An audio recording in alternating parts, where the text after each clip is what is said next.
ထက်တန်းကျောင်းသူလေးတဦးသည်8နှစ်အကြာသို့အချိန်ကိုရှေ့သို့ခရီးသွားခဲ့သည်သူမသည်သူမ၏ရံပတ်အကြီးဆုံးသူကိုလက်ထပ်ခဲ့ပြီးသူ့အတွက်သားတစ်ယောက်ပင်မွေးဖွားပေးခဲ့သည်ကိုတွေ့လိုက်ရသောအခါတုန်လှုပ်သွားခဲ့သည်ထိုခိုက်တံတွင်သူမရေမောလူနီးပါးဖြစ်ခဲ့သည်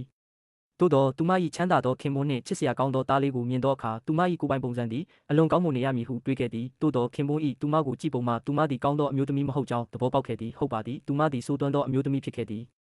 သူမသည်မိသားစုကထောက်ပံ့ပေးထားသောဆင်းရဲသောကောလိပ်ကျောင်းသားကိုကျေနပ်စေရန်အတွက်နေ့တိုင်းမိတ်ကပ်ထူထူလိမ့်ကအလှပြင်ခဲ့သည်သို့သောထိုအမျိုးသားသည်ရုပ်ရည်ရောမိသားစုနောက်ခံတွင်မှခင်မွန်းထက်အများကြီးနှိမ့်ကျနေခဲ့သည်သူမသည်အမှန်တကယ်မိုက်မဲခဲ့သည်ဟုတွေးလိုက်သည်သူမထိုမျှဆိုးသွမ်းခဲ့သည်ကိုမယုံနိုင်သောကြောင့်အိမ်ပြန်၍မိဘများကိုမေးရန်စီစဉ်ခဲ့သည်သို့သောမိဘများသည်ထိုမျှဆုပ်ပြဲနွမ်းနယ်သောအဆောက်အုံတွင်နေထိုင်နေသည်ကိုတွေးလိုက်ရသောအခါတုန်လှုပ်သွားခဲ့သည်သူမသည်ကြောက်ရွံ့တုန်လှုပ်စွာတကားခောက်ခဲ့သည်